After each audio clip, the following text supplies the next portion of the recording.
Chapter 1, An Introduction to McDonaldization. Ray Kroc, 1902-1984.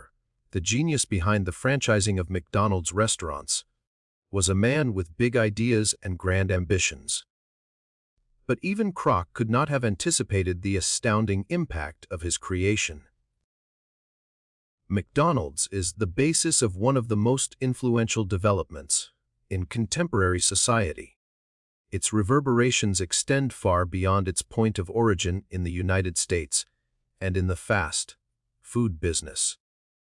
It has influenced a wide range of undertakings, indeed the way of life, of a significant portion of the world. That impact is likely to continue to expand in the early 21st century. However, this is not a book about McDonald's, or even about the fast food business, although both will be discussed frequently throughout these pages. I devote all this attention to McDonald's, as well as to the industry of which it is a part, and that it played such a key role in spawning, because it serves here as the major example of, and the paradigm for, a wide-ranging process I call McDonaldization. That is, the process by which the principles of the fast food restaurant are coming to dominate more and more sectors of American society, as well as of the rest of the world. McDonaldization has shown every sign of being an inexorable process, sweeping through seemingly impervious institutions, e.g., religion, and regions, e.g., European nations such as France of the world. The success of McDonald's itself is apparent. In 2010, its revenues were $24.1 billion, with net income of $4.9 billion. McDonald's, which first began operations in 1955, had almost 33,000 restaurants in 117 countries throughout the world in 2010, serving an average of 64 million customers a day. A computer programmer compiled a visualization of all the McDonald's locations in America, just over 14,000 of them, and reported that it is impossible to get farther than 107 miles from a McDonald's. The McFarthest spot, as the programmer labeled it, lies in northwestern South Dakota. A British commentator artfully notes, "There are McDonald's everywhere. There's one near you. And there's one being built right now even nearer to you. Soon, if McDonald's goes on expanding at its present rate, there might even be one in your house. You could find Ronald McDonald's boots under your bed. And maybe his red wig, too." McDonald's has also been expanding its offerings with increased emphasis on its McCafe coffees, as well as with more than 300 McCafe locations in Europe. McDonald's began to compete with Starbucks, discussed in some detail in Chapter 7 in 2007, by offering its own line of specialty coffees, and before long, a coffee war had been declared. McDonald's is also employing 21st-century technologies to retain its preeminent position. More than 10,000 U.S. locations now have Wi-Fi access. In Japan, 10 million customers receive promotional e-mails, which are more efficient than traditional coupons. McDonald's has established an online community for its crew members, called Station M, which has blogs and other communications tools for workers to share experiences. Restaurants are being extensively remodeled and adding high-tech drive-through lanes, big screen televisions, video games, and even exercise bikes. McDonald's and McDonaldization have had their most obvious influence on the restaurant industry and, more generally, on franchises of all types. In 2010, small franchises had about $1.3 trillion in annual sales and accounted for more than 10% of all businesses in the United States. They employed about 8 million people. Franchises are growing rapidly. About 80% of McDonald's restaurants are franchises, up from 57% in 2006. Interestingly, Starbucks refuses to franchise its operations. In the words of McDonald's annual report, "We believe locally owned and operated restaurants are at the core of our competitive advantage, making us not just a global brand, but also a locally relevant one." The McDonald's model has been adopted not only by other budget-minded hamburger franchises, such as Burger King and Wendy's, but also by a wide array of other low-priced fast food businesses. As of the beginning of 2010, Yum! Brands, Inc. operated almost 38,000 restaurants in more than 110 countries, such as Pizza Hut, Kentucky Fried Chicken, Taco Bell, A&W Root Beer, Wing Street, and Long John Silver's franchises. Yum! Brands has more outlets than McDonald's, although its total sales $11.3 billion in 2010 and net income of $100.8 billion are not nearly as high. Subway, with more than 35,000 outlets in 98 countries, is one of the fastest-growing fast food businesses and claims to be, and may actually be, the largest restaurant chain in the United States. The Cleveland, Ohio market, to take one example, is so saturated with Subway restaurants that one opened inside the Jewish Community Center. The McDonald's model has been extended to casual dining. That is, more upscale, higher-priced chain restaurants with fuller menus, for example, Outback Steakhouse, Chili's, Olive Garden, Cheesecake Factory, and Red Lobster. Morton's is an even more upscale, high-priced chain of steakhouses that has overtly modeled itself after McDonald's. Despite the fawning service and the huge wine list, a meal at Morton's conforms to the same dictates of uniformity, cost control, and portion regulation that have enabled American fast food chains to rule the world. In fact, the chief executive of Morton's was an owner of a number of Wendy's outlets and admits, "My experience with Wendy's has helped in Morton's venues. Other types of business are increasingly adapting the principles of the fast food industry to their needs," said the vice chairman of Toys R Us. "We want to be thought of as a sort of McDonald's of toys." Interestingly, Toys R Us is now in decline because of its inability to compete with the even more McDonaldized Walmart and its toy business. The founder of Kidsports Fun and Fitness Club echoed this desire. "I want to be the McDonald's of the kids' fun and fitness business." Other chains with similar ambitions include Gap, Jiffy Lube, AMCO Transmissions, Mita's Muffler and Brake Shops, H&R Block, Pearl Vision, Bally's, Campgrounds of America, SCOA, KinderCare, Jenny Craig, Home Depot, and PetSmart. McDonald's has been a resounding success in the international arena. More than 42% of McDonald's restaurants are outside the United States. The majority of the new restaurants being opened are overseas. Well over half of McDonald's revenue comes from its overseas operations. The leader by far, as of 2009, is Japan with 754 restaurants. There are currently more than 2,000 McDonald's restaurants in China, and the company plans on a major expansion there. Many highly McDonaldized firms outside the fast food industry have also had success globally. Walmart is the world's largest retailer with 2.1 million employees, a 1.4 million in the United States, and almost $419 billion in sales in 2011. About 3,800 of its stores are in the United States. As of 2011, it opened its first international store in Mexico in 1991. It now has 557 stores worldwide, including Argentina, Brazil, Canada, China, Costa Rica, El Salvador, Guatemala, Honduras, India, Japan, Mexico, Nicaragua, Puerto Rico, and the United Kingdom. In any given week, more than 175 million customers visit Walmart Mart stores worldwide. Other nations have developed their own variants on the McDonald's chain.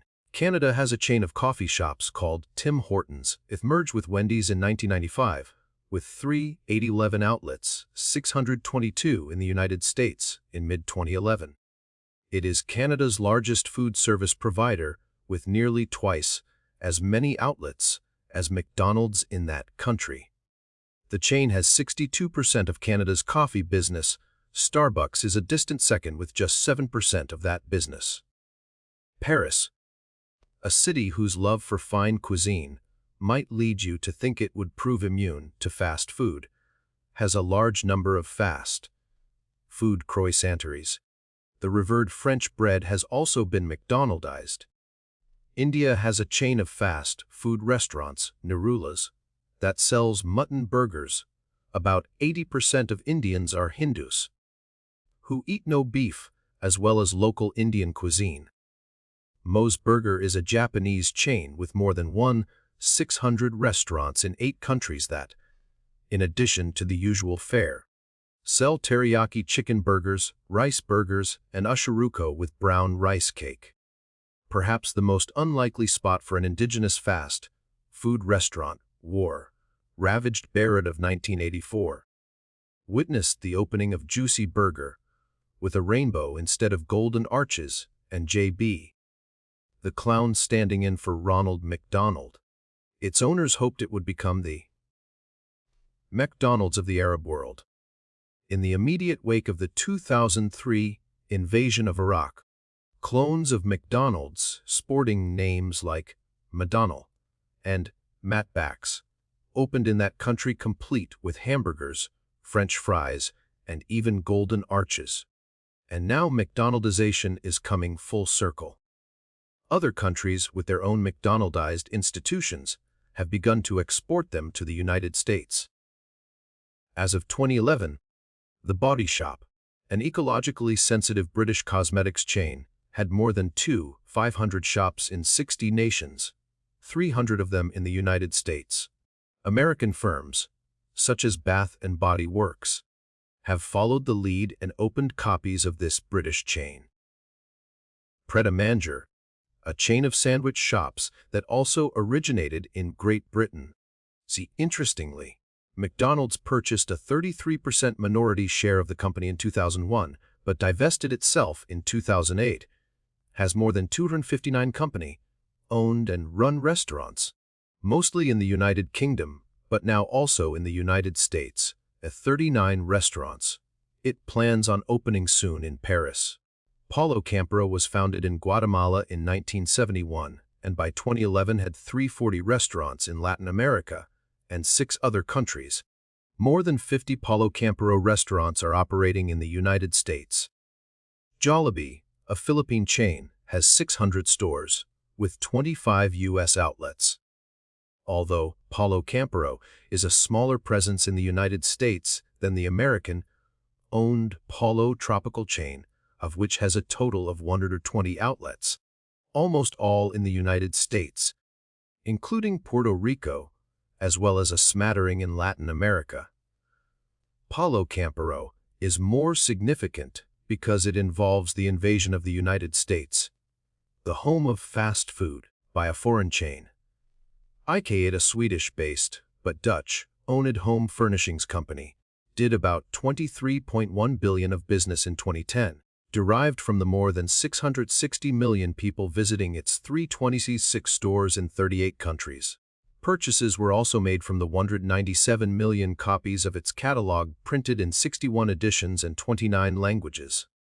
In fact, that catalog is reputed to print annually the second largest number of copies in the world. Just after the Bible, IKEA's website features more than 9,500 products and reported over 450 million visitors in 2008. IKEA is so popular in Europe that it is said that 1 in 10 Europeans is conceived on an IKEA bed. Another international chain to watch in the coming years is H&M Clothing, which was founded in 1947 and now has 200 shops in 41 countries. It currently employs more than 50,000 people and did about $12.7 billion in sales in 2007. Zara opened its first shop in 1975 and now has 140 shops in 78 countries. Zara is part of a large group of fashion retailers that make up the Spanish firm Inditex. Taken together, there are more than 5 Zalando and Inditex shops in the world operating under 8 different brand names. Inditex employed more than 89,000 people in 2008 and sold over 697 million garments with a total sales figure of more than 10.4 billion euros. Much of the above emphasizes the spatial expansion of McDonald's and other McDonaldized businesses, but in addition, they have all expanded temporally. McDonald's has shifted some of its attention from adding locations to adding hours to existing locales, thereby squeezing greater profits from each of them. For example, McDonald's did not at first offer breakfast, but now that meal has become the most important part of the day, and McDonald's dominates the fast food breakfast market, although Starbucks sought, highly unsuccessfully, to challenge its preeminence. There is also a trend toward remaining open on a 24/7 basis. While fewer than 1% of McDonald's restaurants in the United States operated nonstop in 2002, almost 40% were operating that way by 2009. Moreover, 80% of U.S. locations now open by 5 a.m. Time, like space, is no barrier to the spread of McDonald's and McDonaldization. As we will see throughout this book, it is possible to view a wide range of the most contemporary phenomena as being affected directly or indirectly by the McDonald's model and McDonaldization. Among them are text messaging, multitasking, iPhones, iPods, Facebook, YouTube, eBay, Craigslist, Second Life, online dating, e.g. Match.com, Viagra, virtual vacations, and extreme sports. McDonald's as an American and a global icon. McDonald's has come to occupy a central place, not just in the business world, but also in American and global popular culture. The opening of a new McDonald's in a small town can be an important social event, said one Maryland high school student at such an opening. Nothing this exciting ever happens in Dale City. Even big city and national newspapers avidly covered developments in the fast food business. Fast food restaurants also play symbolic roles on television programs and in the movies. A skit on the legendary television show Saturday Night Live satirized specialty chains by detailing the hardships of a franchise that sold nothing but Scotch tape. In the movie Coming to America, 1988, Eddie Murphy plays an African prince whose introduction to America includes a job at McDowell's, a thinly disguised McDonald's. In Falling Down, 1993, Michael Douglas vents his rage against the modern world in a fast food restaurant dominated by mindless rules designed to frustrate customers. In Sleeper, at 1973, Woody Allen awakens in the future only to encounter a McDonald's. Tin Men as 1987 ends with the early 1960s heroes driving off into a future represented by a huge golden arch looming in the distance. Scotland, PA's in 2001 brings Shakespeare's Macbeth to the Pennsylvania of the 1970s. The famous murder scene involves, in this case, plunging a Donut King's head into the boiling oil of a deep fryer. The Macbeths then use their ill-gotten gains to transform the King's Grazy Spoon Cafe into a fast food restaurant featuring Macbeth burgers. The focus of the movie Fast Food Nation 2006 is a fictional fast food chain, Mickey's, and its hit hamburger, the Big One, the beef processor that supplies the meat, and the plight of the illegal Mexican immigrants who work there. In the 2008 remake of the sci-fi classic The Day the Earth Stood Still, an important meeting and perhaps the pivotal scene in the movie, takes place in McDonald's. There, a newly arrived alien meets another who has been on Earth for decades and is dissuaded from destroying humanity by the fact that the latter has learned to love humans. When plans were made to raise Ray Kroc's first McDonald's restaurant, hundreds of letters poured into company headquarters, including the following: "Please don't tear it down. To destroy this major artifact of contemporary culture would, indeed, destroy part of the faith the people of the world have in your company." In the end, the restaurant was rebuilt according to the original blueprints and turned into a museum. A McDonald's executive explained the move. "McDonald's is really a part of Americanica. Americans aren't the only ones who feel this way." At the opening of the McDonald's in Moscow, one journalist described the franchise as the ultimate icon of Americana. When Pizza Hut opened in Moscow, a Russian student said, "It's a piece of America." Reflecting on the growth of fast food restaurants in Brazil, an executive associated with Pizza Hut of Brazil said that his nation is experiencing a passion for things American.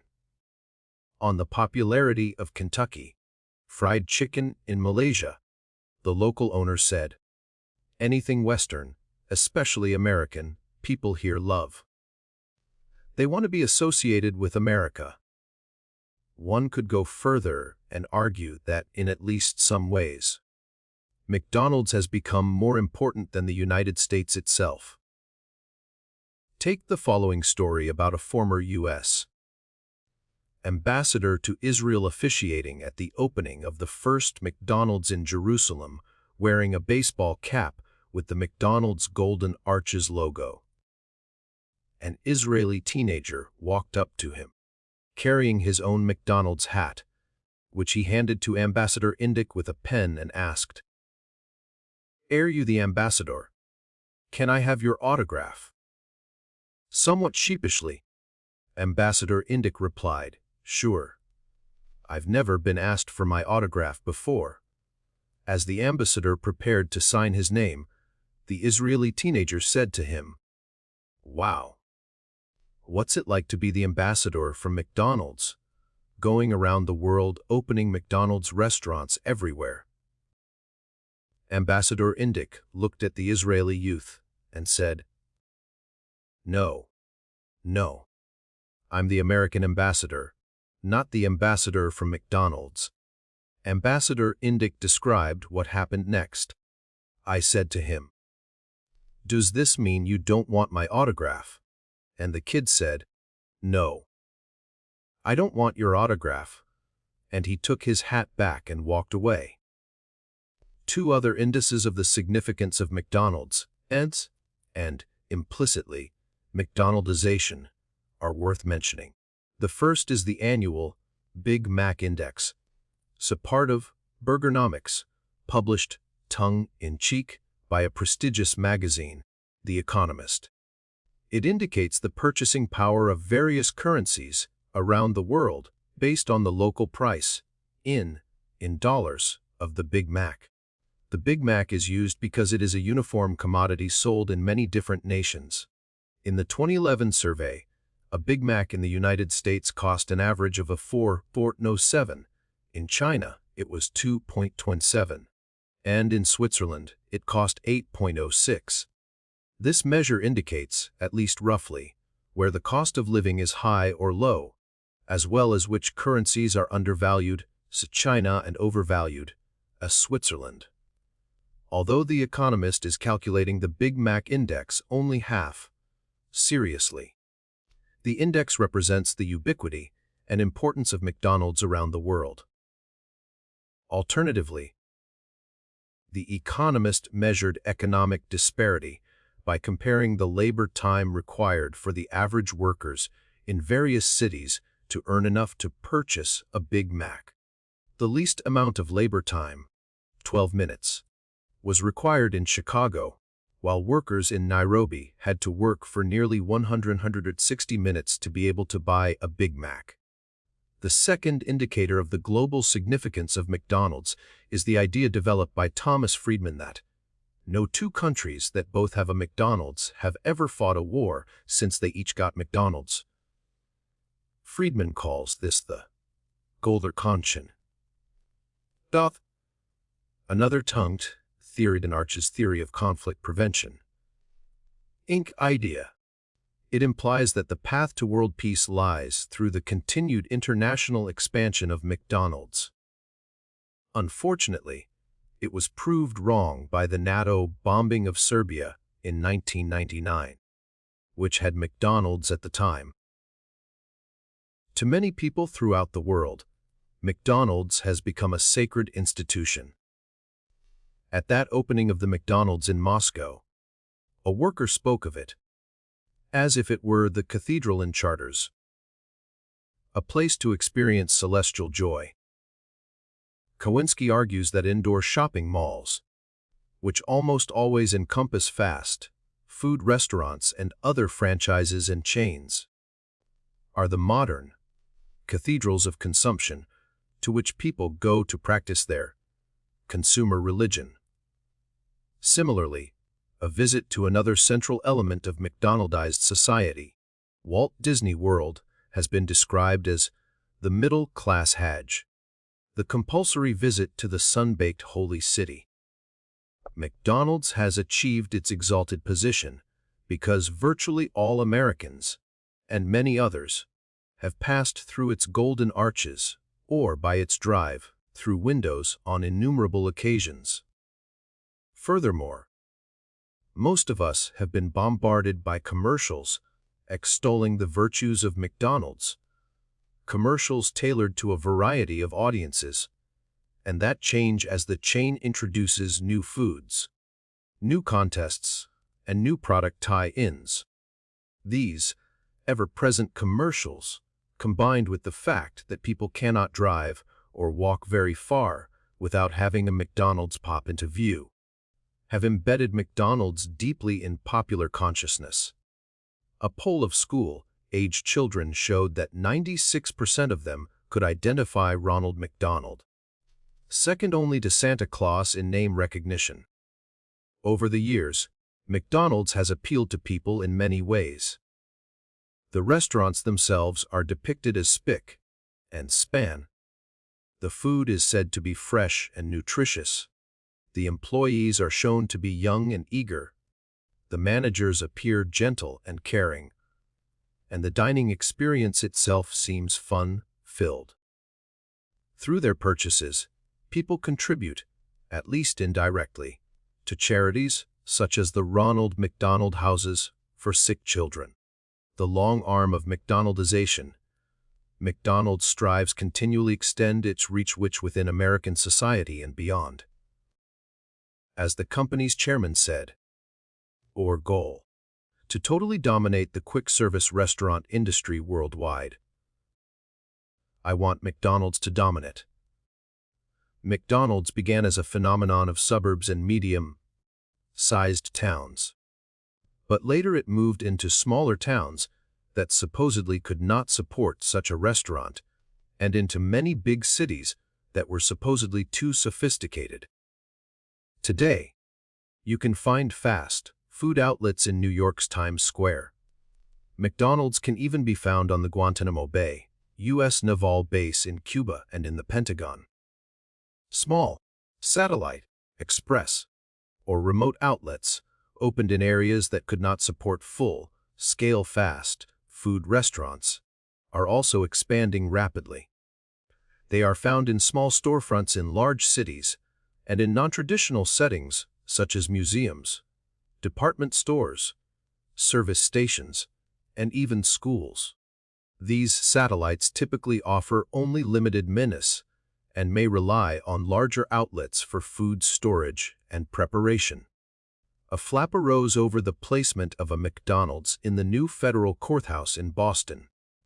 In Paris, McDonald's is not only on the Champs-Élysées, but there is even a branch in the Louvre. Soon after it opened in 1992, the McDonald's in Moscow's Pushkin Square sold almost 30,000 hamburgers a day and employed a staff of 200 young people working to a cash register. In early 1992, Beijing witnessed the opening of what still may be the world's largest McDonald's, with 700 seats, 29 cash registers, and nearly 1,000 employees.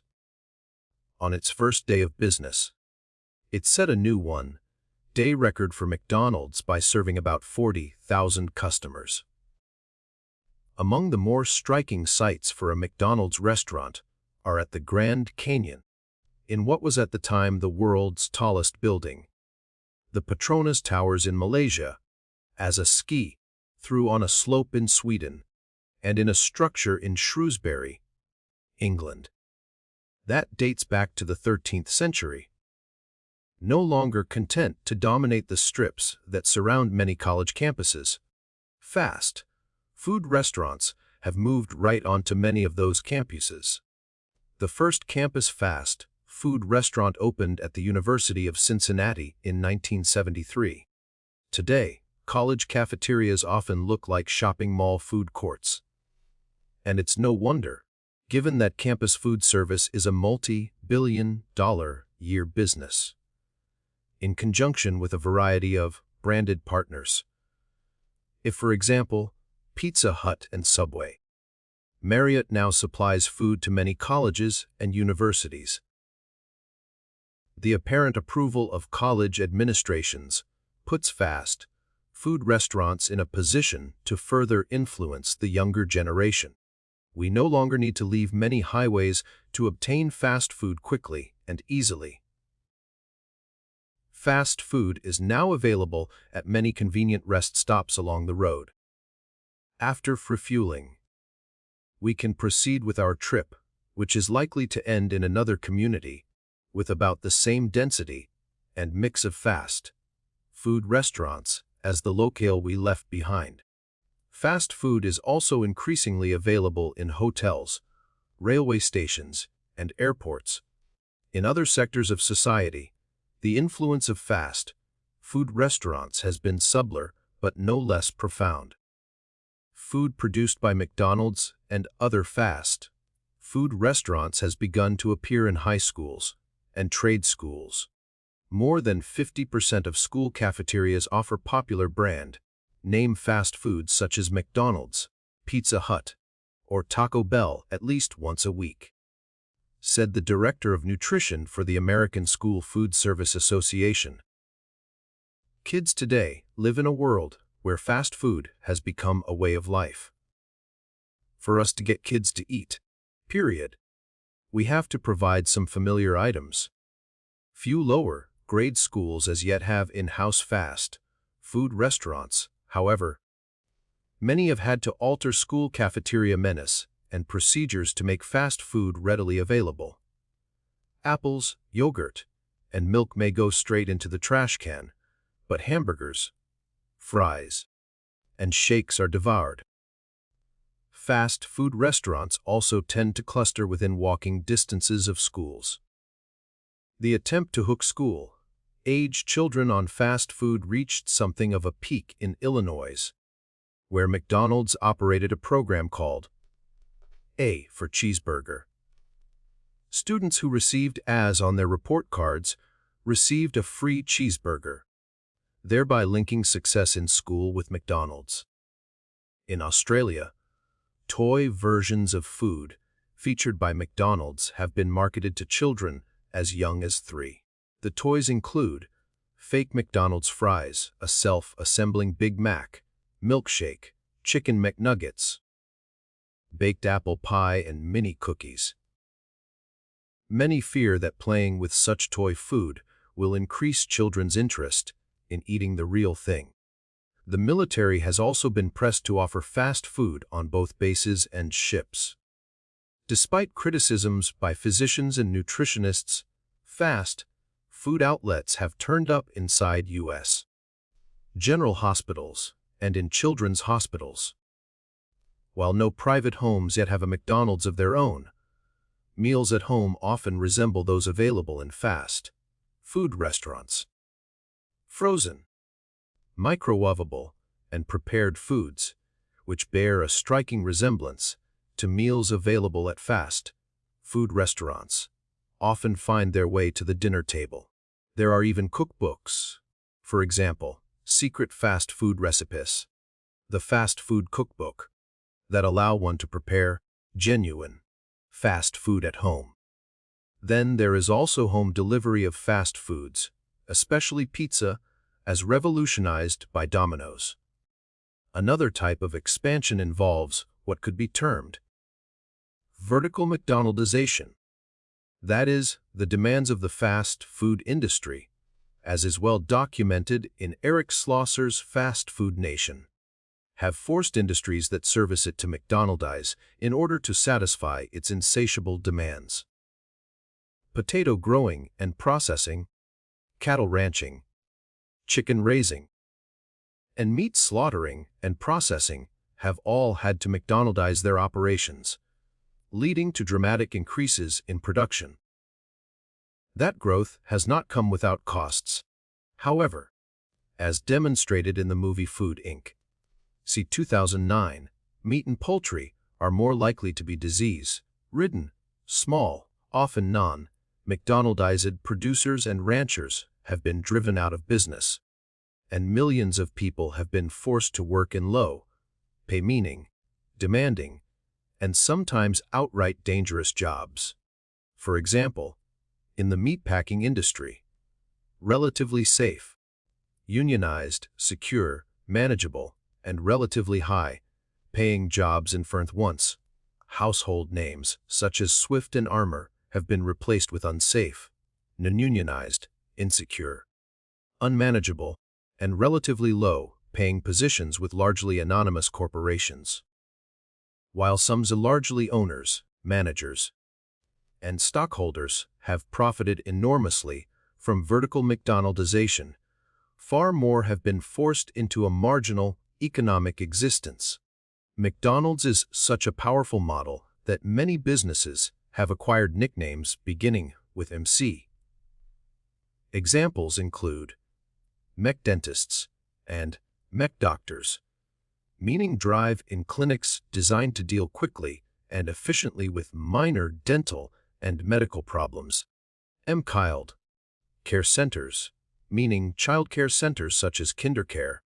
McStables, designating the nationwide racehorse training operation of D. Wayne Lucas, and McPaper, describing the newspaper USAODY. McDonald's is not always enamored of this proliferation.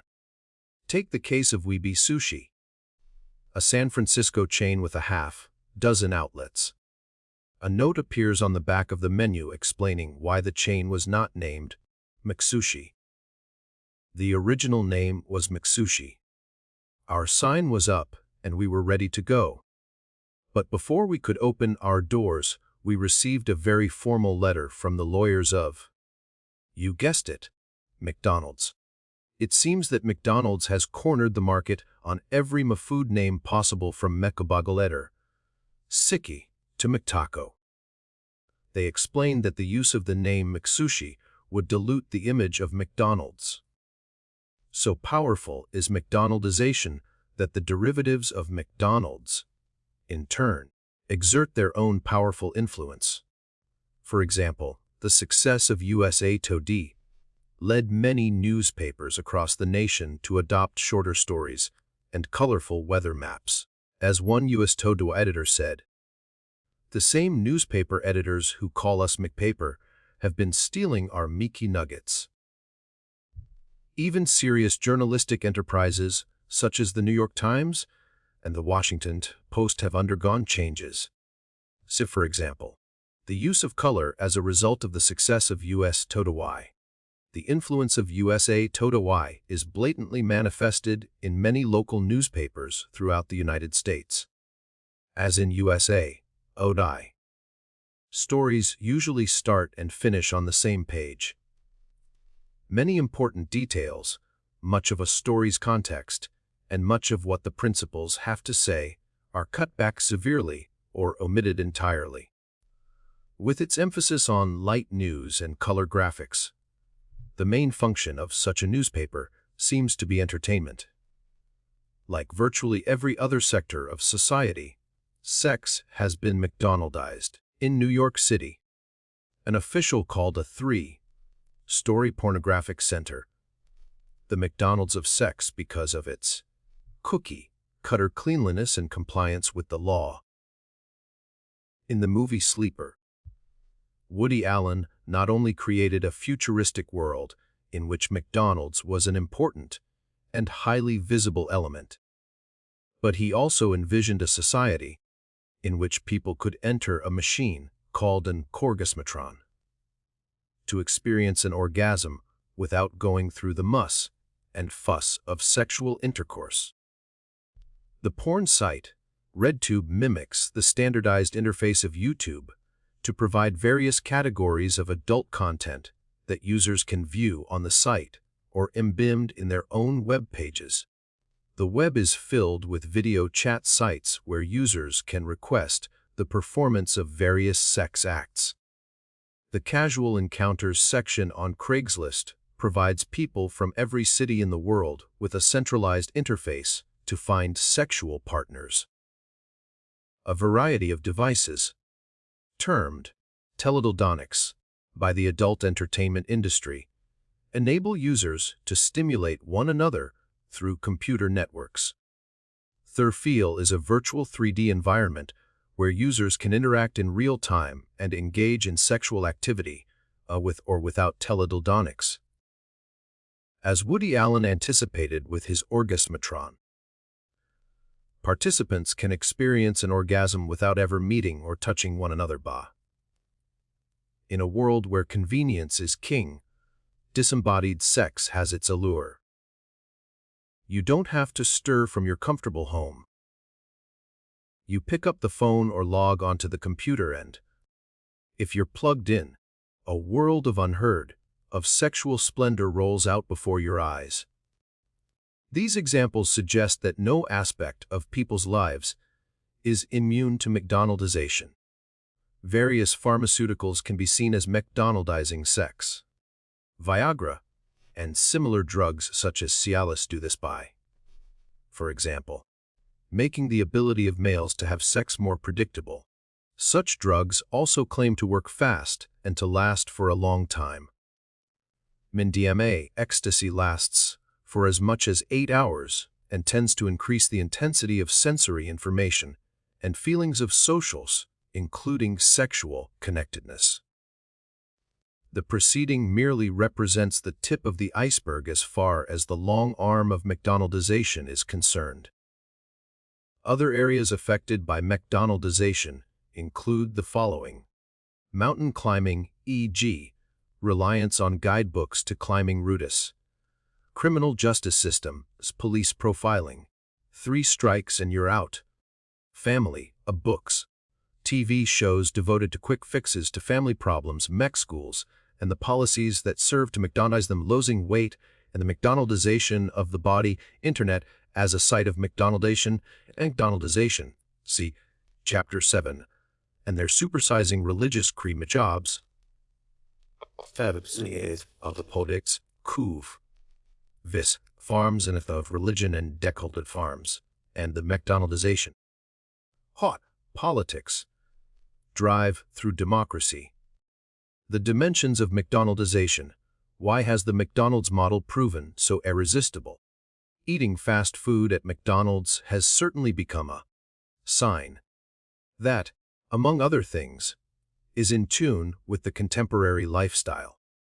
There is also a kind of magic or enchantment associated with such food and its settings.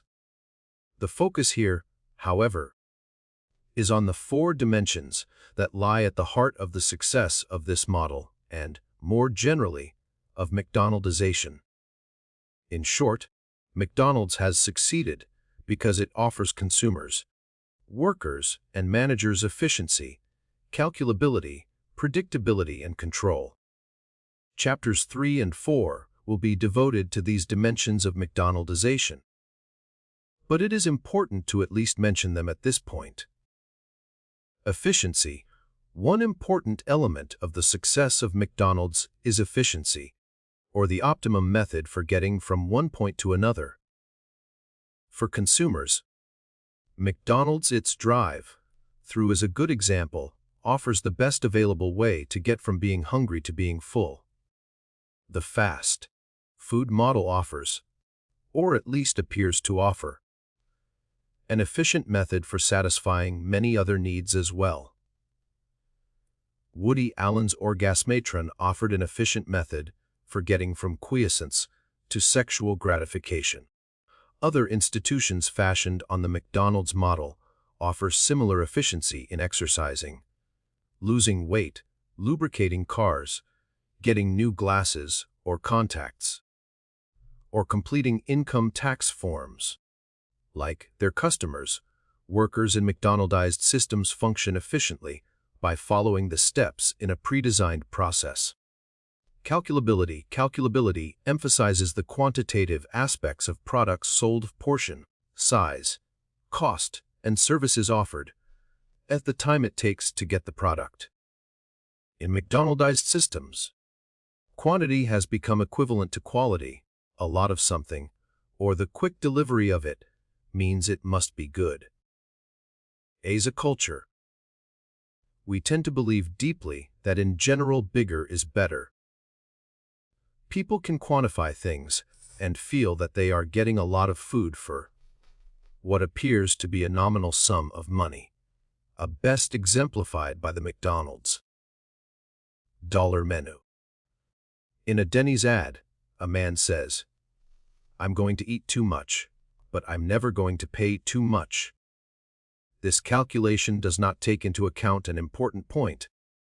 However, the high profit margin of fast food chains indicates that the owners, not the consumers, get the best deal.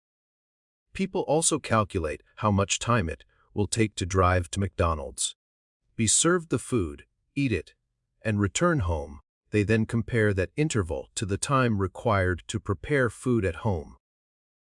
They often conclude, rightly or wrongly, that a trip to the fast food restaurant will take less time than eating at home. This sort of calculation particularly supports home delivery franchises, such as Domino's, as well as other chains that emphasize saving time. A notable example of time savings in another sort of chain is LensCrafters, which promises people glasses fast, glasses in 1 hour. H&M is known for its fast fashion.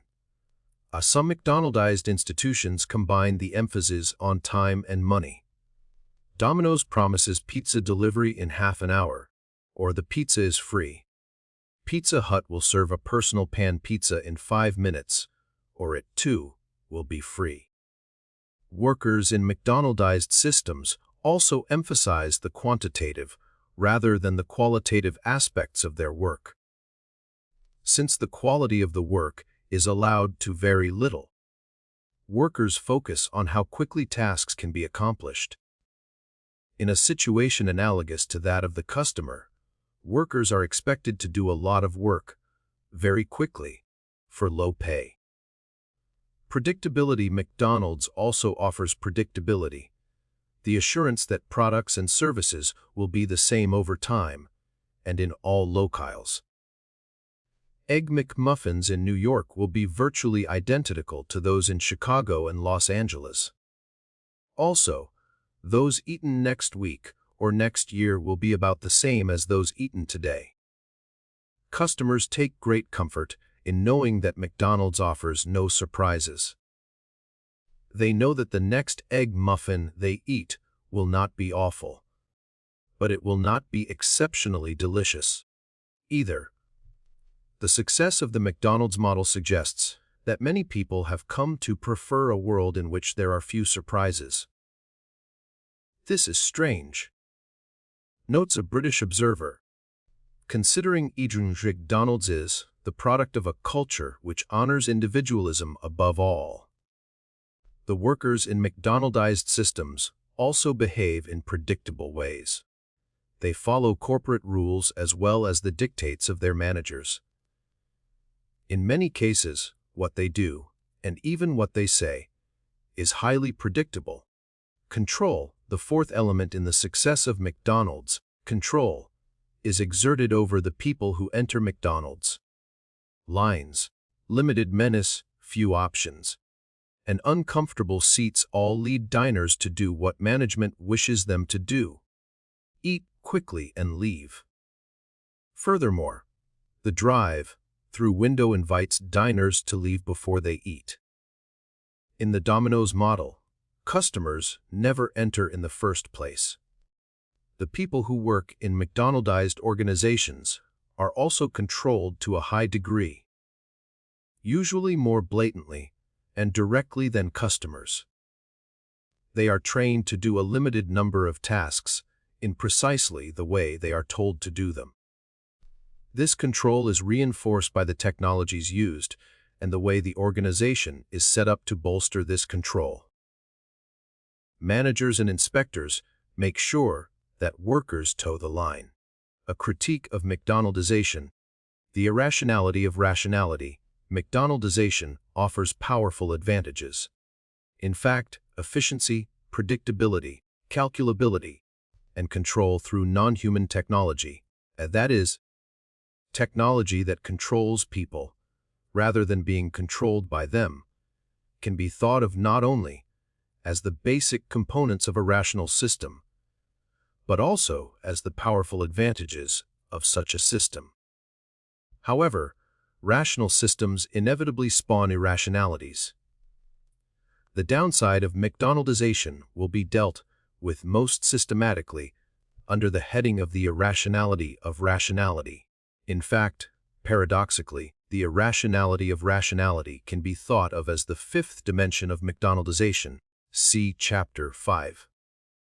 Criticism, in fact, can be applied to all facets of the McDonaldizing world.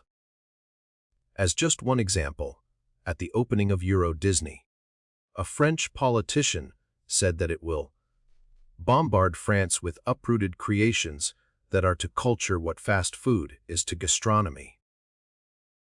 McDonald's and other purveyors of the fast food model spend billions of dollars each year detailing the benefits of their system. Critics of the system, however, have few outlets for their ideas. For example, no one sponsors commercials between Saturday morning cartoons warning children of the dangers associated with fast food restaurants. Nonetheless, a legitimate question may be raised about this critique of McDonaldization. Is it animated by a romanticization of the past, an impossible desire to return to a world that no longer exists? Some critics do base their critiques on nostalgia for a time when life was slower and offered more surprises, when at least some people, those who were better off economically, were freer, and when one was more likely to deal with a human being than a robot or a computer. Although they have a point, these critics have undoubtedly exaggerated the positive aspects of a world without McDonald's, and they have certainly tended to forget the liabilities associated with earlier eras. As an example of the latter, take the following anecdote about a visit to a pizzeria in Havana, Cuba, which in some respects is decades behind the United States. The pizza's not much to rave about. They scrimp on tomato sauce, and the dough is mushy. It was about 7:30 p.m., and as usual, the place was standing room only, with people too deep jostling for a stool to come open and a waiting line spilling out onto the sidewalk. The menu is similarly Spartan. To drink, there is tap water. That's it. No toppings, no soda, no beer or coffee, no salt, no pepper, and no special orders. A very few people are eating. Most are waiting. Fingers are drumming. Flies are buzzing. The clock is ticking. The waiter wears a watch around his belt loop, but he hardly needs it. Time is evidently not his chief concern. After a while, tempers begin to fray. But right now, it's 8:45 p.m. At the pizzeria, I've been waiting an hour and a quarter for 2 small pies. Few would prefer such a restaurant to the fast, friendly, diverse offerings of, say, Pizza Hut. More important, however, critics who revere the past do not seem to realize that we are not returning to such a world. In fact, fast food restaurants have begun here even in Havana, and many more are likely after the death of Fidel Castro. The increase in the number of people crowding the planet, the acceleration of technological change, the increasing pace of life, all this and more make it impossible to go back to the world, if it ever existed, of home-cooked meals. Traditional restaurant dinners, high-quality foods, meals loaded with surprises, and restaurants run by chefs free to express their creativity. It is more valid to critique McDonaldization from the perspective of a conceivable future. Unfettered by the constraints of McDonaldized systems, but using the technological advances made possible by them, people could have the potential to be far more thoughtful, skillful, creative, and well-rounded than they are now. In short, if the world were less McDonaldized, people would be better able to live up to their human potential. We must look at McDonaldization as both enabling and constraining. McDonaldized systems enable us to do many things we were not able to do in the past. However, these systems also keep us from doing things we otherwise would do. McDonaldization is a double-edged phenomenon. Illustrating the dimensions of McDonaldization, the case of IKEA, an interesting example of McDonaldization, especially since it has its roots in Sweden rather than the United States, is IKEA. In fact, IKEA is so important that Todd Hartman has written about the IKEAization of France, although it could be that it is more the IKEAization of society as a whole that is being discussed. IKEA's popularity stems from the fact that it offers, at very low prices, trendy furniture based on well-known Swedish designs. It has a large and devoted clientele throughout the world. What is interesting about IKEA from the point of view of this book is how well it fits the dimensions of McDonaldization. The similarities go beyond that, however. For example, just as with the opening of a new McDonald's, there is great anticipation over the opening of the first IKEA in a particular location. Just the rumor that one was to open in Dayton, Ohio, led to the following statement: "We here in Dayton are peeing our collective pants waiting for the IKEA announcement." IKEA is also a global phenomenon that sells in many countries both its signature products, as well as a few, e.g., chopsticks in China, more adapted to local tastes and interests. In terms of efficiency, IKEA offers one-stop furniture shopping with an extraordinary range of furniture. In general, there is no waiting for one's purchases, since a huge warehouse is attached to each store. If one often enters through the warehouse, with large numbers of virtually everything in stock. Much of the efficiency at IKEA stems from the fact that customers are expected to do a lot of the work. Unlike McDonald's, there are relatively few IKEAs in any given area. Thus, customers most often spend many hours driving great distances to get to a store. This is known as the IKEA road trip. On entry, customers are expected to take a map to guide themselves through the huge and purposely maze, like store IKEA hopes, like Las Vegas casinos, that customers will get lost in the maze and wander for hours, spending money as they go. There are few employees to guide anyone. but there are paths painted on the floor that customers can follow on their own. Also, upon entry, customers are expected to grab a pencil and an order form and write down the shelf and bin numbers for the larger items they wish to purchase. A yellow shopping bag is to be picked up on entry for smaller items. There is little in the way of help available as customers wander through the stores. Customers can switch from a shopping bag to a shopping cart after leaving the showroom and entering the marketplace, where they can pick up other smaller items. If customers eat in the cafeteria, they are expected to clean their tables after eating.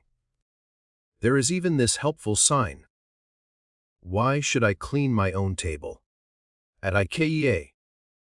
Cleaning your own table at the end of your meal is one of the reasons you paid less at the start.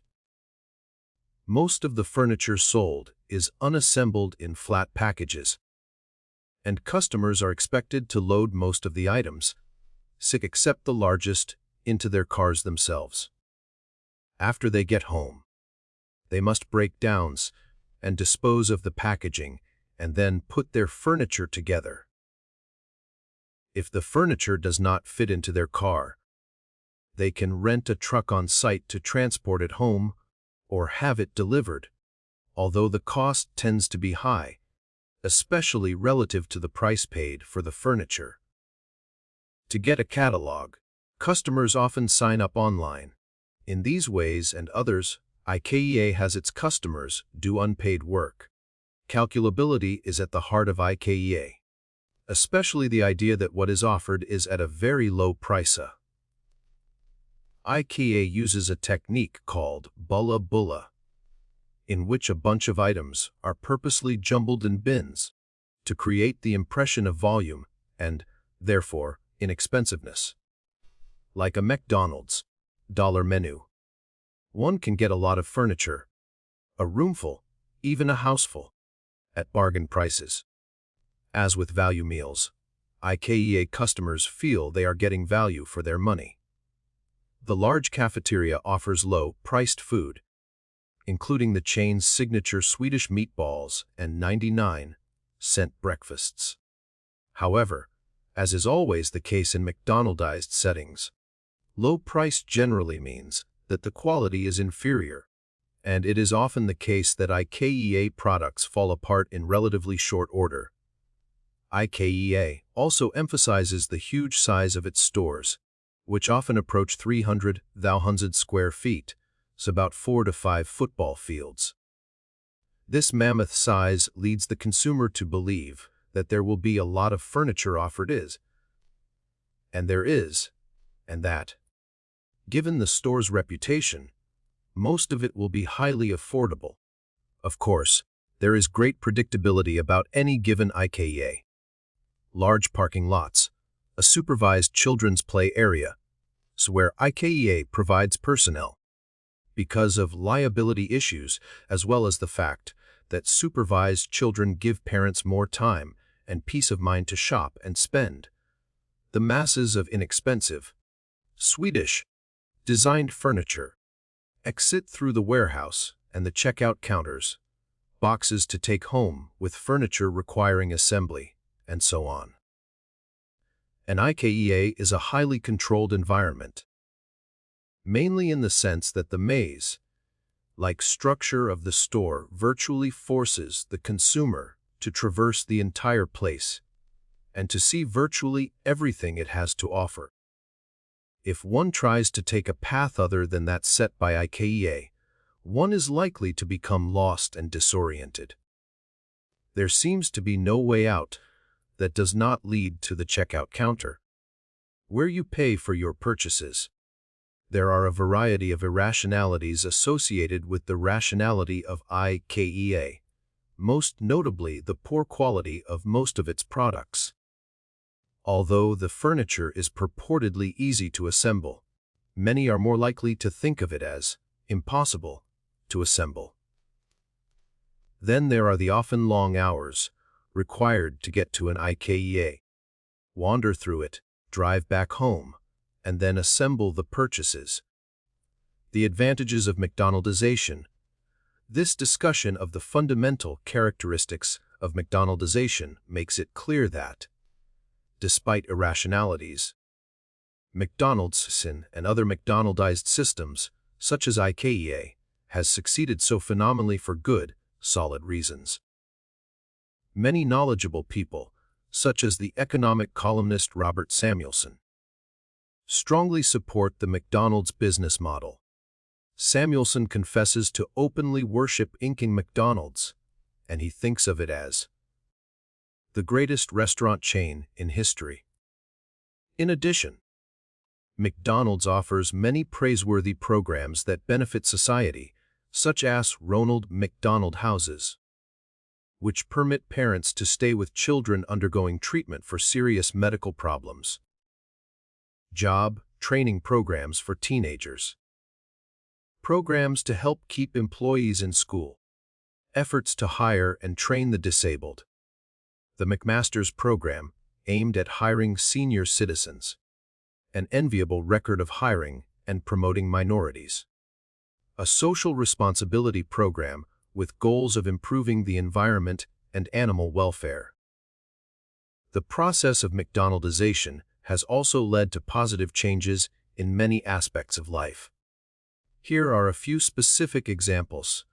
A wider range of goods and services is available to a much larger portion of the population than ever before. Availability of goods and services is less dependent on time or location. People can now do things that were impossible previously, such as text messaging, emailing, arranging dates online, making purchases, and participating in social networks at any time. People can acquire what they want almost instantaneously and with far greater convenience. Goods and services are of more uniform quality. In some cases, people even receive better quality goods and services than before McDonaldization. More economical alternatives to high-priced, customized goods and services are available, making once unaffordable items, e.g., IKEA furniture, instead of handmade furniture, accessible to more people. Fast, efficient goods and services cater to a population working longer hours with fewer hours to spare.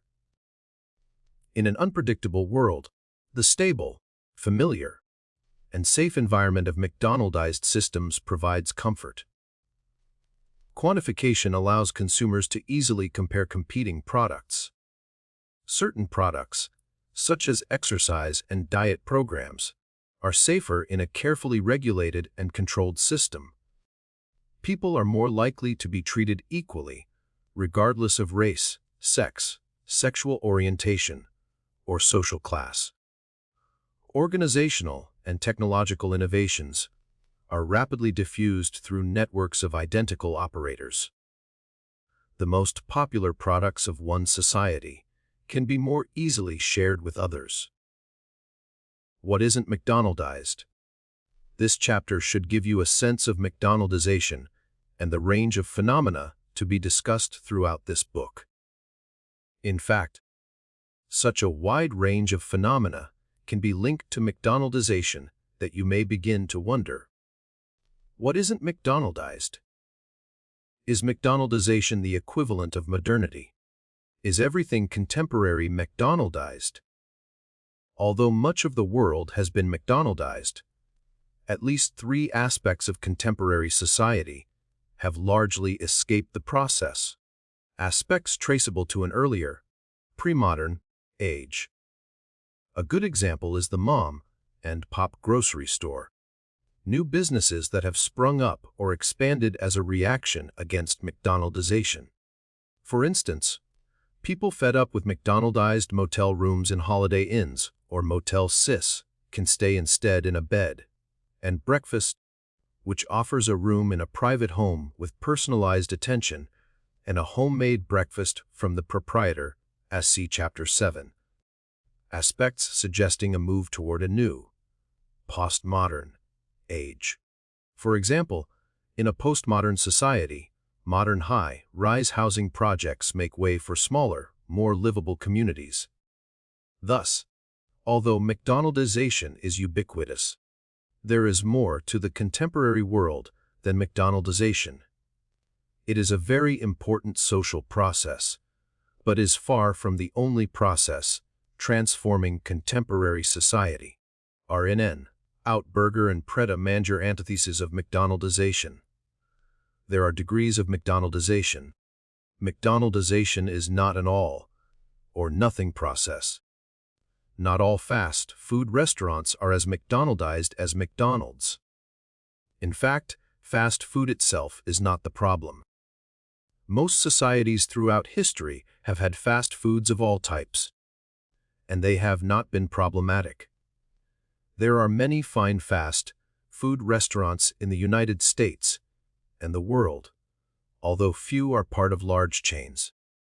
Then there are the best of the street vendors in large cities, such as New York, who attract long lines of customers because of their fine and fast food at low prices. In fact, there is now an award in New York City called Vendy, which goes to the best purveyors of the city's street food. In this section, however, we focus on two relatively small fast food chains, In-N, Out Burger and Pret a Manger, that are far less McDonaldized than the highly McDonaldized chains dealt with thus far in this book. They have many devotees who love them, often for their non-McDonaldized qualities. Does this mean that these fast food chains are the antitheses of McDonaldized systems? In-Out Burger, In-N, Out Burger is a relatively small West Coast chain with roughly 250 restaurants. Like McDonald's and other fast food chains, it has its roots in Southern California in the first half of the 20th century. In-N, Out Burger began operations in 1948. Unlike McDonald's and other major fast food chains, In-N, Out has not gone public. It remains under private ownership and has resisted many efforts to buy it and transform it into a public corporation. While it has expanded gradually over the years, it has resisted the pressures and temptations to expand throughout the United States and become a global operation. For this reason and many others, Stacy Perman argues that In-N, Out Burger is the antithesis of McDonald's. Similarly, the subtitle of Perman's book contends that In-N, Out is the fast food chain that breaks all the rules. It could be argued that those rules are the principles of McDonaldization outlined in this book. And because In-N, Out Burger, at least in Perman's view, does not adhere to them, it is the antithesis of McDonald's. The objective in this section is to determine whether or not this is the case. Like all McDonaldized systems, In-N, Out Burger has certainly emphasized efficiency in various ways. Most notably, it was originally only a drive-through restaurant that focused on allowing customers to get their food as quickly as possible without ever leaving their cars. In fact, Perman points out that In-N, Out Burger billed itself as California's first drive-through, but she goes further to contend that, in all probability, it was the country's first as well. The name itself, In-N, Out, implied efficiency for the customers. They could get their food and leave without the inefficiency and inconvenience of leaving their cars. Furthermore, In-N, Out Burger's early motto was NODL. In-N, Out Burger also maximized efficiency by offering a highly limited menu. 3 burger items, French fries, soft drinks, lemonade, and milkshakes. An even more limited menu than McDonald's. The public In-N, Out Burger menu has changed little over the years, although a variety of soft drinks are now available. This highly limited menu makes In-N, Out Burger more efficient for both customers, less to choose from, and employees, fewer menu items to prepare than McDonald's and its other major competitors. In fact, one of the company's slogans is, "Ordering as easy as 1, 2, 3." Interestingly, as we will see below, that efficiency is greatly limited by the existence of a so-called secret menu that greatly expands menu options and therefore reduces efficiency. In fact, Outburger now calls it its not-so-secret menu and lists the alternatives publicly, including on its website. This serves to reduce efficiency at Outburger. But as we will discuss below, it has served other functions that have greatly advantaged this burger chain. Outburger is also highly predictable in various ways. For example, one customer said, Out always tastes the same, although the more recent restaurants offer indoor seating. The drive-thrus serve to make customer behavior highly predictable, because they are not able to enter the restaurant and thereby unable to do any number of unanticipated things. The drive-through window also limited what employees could say and do, at least relative to customers. However, the no longer so secret menu has served to increase unpredictability. In its early years, these additional menu items were known only to regular customers, and the secret was shared among them by word of mouth. Because its secret menu is now public, and the various items included in it are visible to all, Outburger has turned its secret menu into something that is highly predictable. In terms of calculability, the limited menu, even with the addition of the secret menu, makes it relatively easy for customers to estimate the cost of a meal.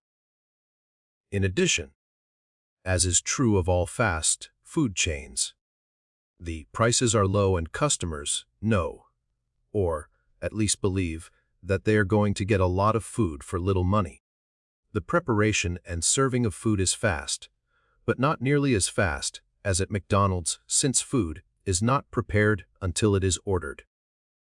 For example, custom cooking of a burger with fresh ingredients can take as much as 12 minutes. Overall, there is less emphasis on quantitative factors at Outburger and more on quality. This is reflected in the beef that was used in the company's early years. All hamburgers were made from fresh, 100% additive, filler, and preservative-free beef. Out's butcher boned, hand, cut the chuck's front ribs and shoulder. No other part of the steer was ever used. Ground it up into beef, and molded it into hamburger patties before delivering them fresh to each store. Later, when the company and its facilities were much larger, specially selected cow and steer chucks arrived at the antiseptically clean commissary.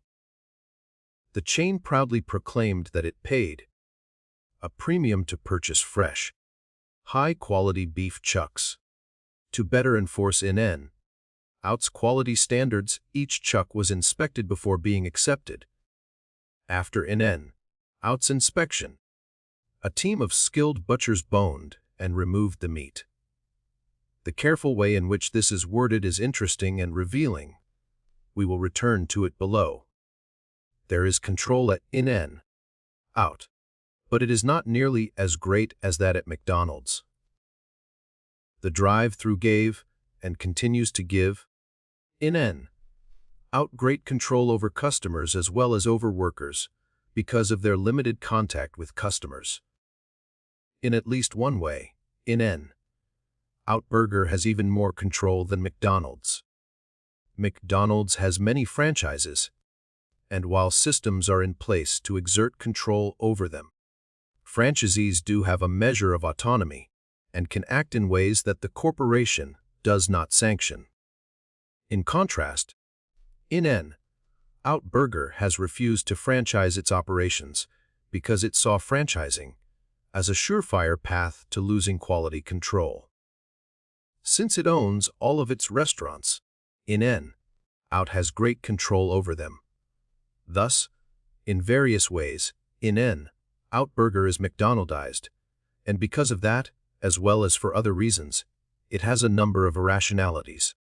For example, its great popularity and the enormous devotion of many of its customers have led to at least some inefficiencies, such as long lines at the drive-through and in the restaurants. The use of fresh beef and raw potatoes can lead to more unpredictable results than the use of frozen beef and potatoes. It is far more difficult to control raw beef and fresh potatoes than frozen beef and potatoes. McDonald's gave up on fresh potatoes decades ago because of the mess and smell of rotting potato peels. While In-N Out Burger touts its quality, it is not clear that what it offers is truly high-quality products. Take, for example, the beef discussed above. We are told that the company pays a premium for the beef, and it is high quality, specially selected, inspected, and processed in antiseptically clean commissaries. It is hand-cut, no additives, preservatives, or fillers are added to the hamburger, and the performed hamburgers are delivered fresh to the restaurants. However, we are not told the key fact about the beef, that is, its USDA grade. Top grade beef is prime or choice, but since the company does not use those terms to describe its beef, we can assume that it uses lower grade beef. Furthermore, it admits to using beef from cows. Females. The best beef comes from steers, young males, and no self-respecting steakhouse would ever sell cow meat. While In-N Out Burger is McDonaldized in various ways, what is most interesting about it is the degree to which it is not McDonaldized, or at least less McDonaldized than, say, McDonald's itself. Some of this is implied above. For example, the use of fresh beef and potatoes means that it must operate in a less rationalized manner than its competitors that use frozen beef and potatoes. It is less efficient to ship and store fresh potatoes than those that are frozen. Hand-peeled and hand-cut potatoes that are fried raw will be less uniform than those cut by machine. Lettuce that is leafed by hand will not be as uniform as that which is handled industrially. In-N Out Burger has relied more on humans and less on non-human technologies than most other chains. In-N Out Burger has worked hard to limit the McDonaldization of the work in its restaurants, to reduce the creation of McJobs. This is clear in the area of employee pay and benefits. From the start, In-N Out paid its employees more than the going rate. Associates always made at least $2 to $3 above minimum wage, and was an early practitioner of profit sharing, an expansive set of benefits under which part-time workers received free meals, paid vacations, 4-on-1 comp plans, and flexible schedules. Full-time associates also received medical, dental, vision, life, and travel insurance. As a result of such policies, In-N Out Burger had the lowest turnover rate in the fast food industry. It is likely a bit of hyperbole, but Perman claims that In-N Out Burger was a place where people genuinely enjoyed getting up in the morning and going to work. No data are presented to support this view, and it is certainly the case that at least some employees didn't like going to work, didn't like the job, and quit because of that. Furthermore, it is not clear that the work itself is any more challenging or demanding than the work at McDonald's. In-N Out Burger's customers seem to like eating there more than those who eat at the other major chains. In fact, many customers seem quite devoted to it. Perman has a lot to say about this, but again she has no hard data. All she has is anecdotal evidence. Nonetheless, it does seem that In-N-Out Burger has more devoted customers than McDonald's. Rather than simply having millions of customers, In-N-Out Burger has devoted fans, and it has arguably been elevated to cult status. The reason for the loyalty and devotion of In-N-Out Burger's customers is traceable to a large extent to its ability to be, or at least appear to be, enchanted. There is a magic, a mystery, a mystique about In-N-Out Burger that is not reveled anywhere else in the fast food industry. The best example of this is the chain's secret menu, which, at first, was known only to those in the know. Now, however, as was pointed out above, the secret has been made public. Hence it is no longer a secret, if it ever really was. Nonetheless, the existence of this secret menu helped to enchant the chain, at least in its early years. By the way, the no longer secret menu includes the following: double meat, grilled cheese, 3x3 sin 3 beef patties and 3 slices of cheese, 4x4, same as 3x3, plus 1 more patty and cheese slice. Protein style, a burger wrapped in lettuce rather than a bun. Animal style, mustard. Cooked beef patty. While there is some originality here, especially the last 2 menu items, half of the secret menu simply involves the supersizing found in many other fast food chains. Pret-a-manger is a British company, although the name is French, meaning ready to eat. It was founded in London in 1968 and remains based primarily in Great Britain, although about 34 locations have opened in the United States, in New York, Washington, D.C., and Chicago, with more promised. As of this writing, there are about 250 Pret-a-manger restaurants worldwide. Unlike In-N-Out and McDonald's, Pret-a-manger does not sell hamburgers. While it offers a variety of foods, salads, soups, wraps, desserts, etc., Pret is best known for its high-quality sandwiches such as balsamic chicken and avocado and egg salad, parmesan, and spinach. Like In-N-Out, Pret avoids the use of preservatives and chemicals. Pret does not make its sandwiches to order, but they are prepared in the shops several times a day. Any unsold sandwiches and other products at the end of the day are donated to charities.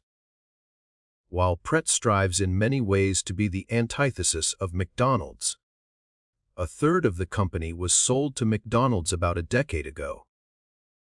Following that sale, the company was pushed toward the McDonald's model of great, perhaps excessive, expansion, resulting in declining sales and closed restaurants. McDonald's sold its share in 2008, and the majority of the company is now owned by a private equity firm. Since then, Pret seems to have found its footing and niche once again, expanding without losing the quality that makes it distinctive. Nevertheless, Pret, like In-N-Out, has the basic characteristics of McDonaldization: efficiency and speed. The objective is to serve a customer within 60 seconds. While sandwiches are made fresh several times a day, they are wrapped and stored in cases where they can be grabbed quickly and eaten on the go. On the issue of speed, the company's chief executive said, "Pret-a-manger does mean ready to eat. Kapow. Not ready to wait. Soups are not cooked by the hot chef, but instead are sent to the shops pre-made and in plastic bags. Control over employees. Mystery shoppers visit the shops and evaluate workers. A thick manual dictates employee behavior, stating, for example, that employees should be bustling around and being active, on the floor, not standing around looking bored. Employees are encouraged to occasionally hand out free coffee or cakes to regulars and not hide their true character with customers." After working for 3 months, employees must pass a quiz on basic Pret procedures. Hot chefs do not set oven temperature controls themselves, as the ovens are pre-programmed for each baked item.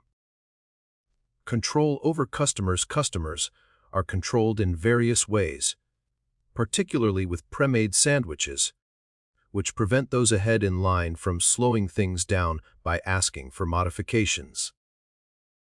Predictability. Employees use recipe cards detailing what should go into various foods, and have access to pictures showing how sandwiches should look when finished. Copying these pictures ensures highly predictable sandwiches. Quantification. Many aspects of Pret's operations are highly quantified. For example, in one case, a kitchen supervisor in training had goals such as making 6 bowls of granola within 1 minute and 17 seconds, 24 edamame packs within 6 minutes and 2 seconds, and 20 containers of honey, granola within 6 minutes and 17 seconds. Food is taken to the shop floor as soon as it is finished. Irrationalities. Many of Pret's foods are high in calories, salt, and sugar. While the emphasis on fresh and natural ingredients implies healthiness, many items are actually unhealthy. For example, a British newspaper revealed that the posh cheddar and pickle baguette contains almost 800 calories and 15.6 g of saturated fat, not dissimilar to a Big Mac and medium fries.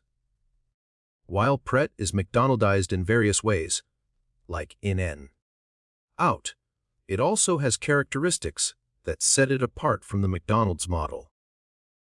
These include the high quality of much of its food, high employee satisfaction with comparatively low turnover, and a devoted customer base that has elevated the brand to cult status. Overall, while there are important differences between in, out, and Pret compared to highly McDonaldized chains like McDonald's, there are more similarities than differences. They adhere to the basic principles of McDonaldization, and while they differ in many ways, they are certainly not the antitheses of McDonald's or other highly McDonaldized systems. A look ahead.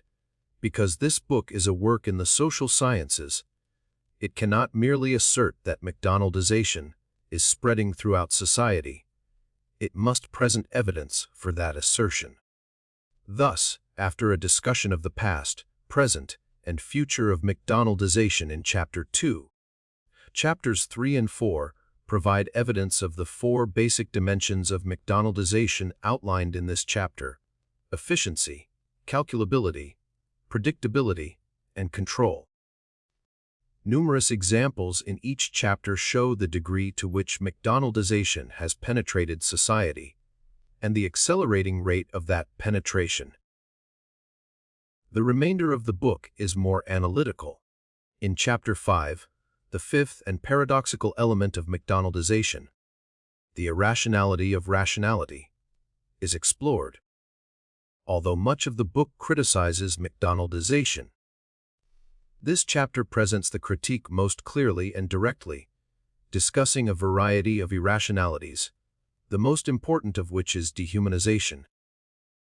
In Chapter 6, individuals and groups bothered, if not enraged, by McDonaldization are offered ways of dealing with an increasingly McDonaldized world. Finally, Chapter 7 discusses the continued expansion of McDonaldization, primarily under the heading of globalization. We will also discuss the possibility that a process of McDonaldization is underway in the form of seemingly contradictory processes, such as Starbuckization, eBayization, and the expansion of Web 2.0 e.g., Facebook. We conclude that, while there is some evidence of McDonaldization, it is far from enough to allow us to conclude that McDonaldization is anywhere near its end. Rather, it leads us to a more nuanced sense of the McDonaldization process.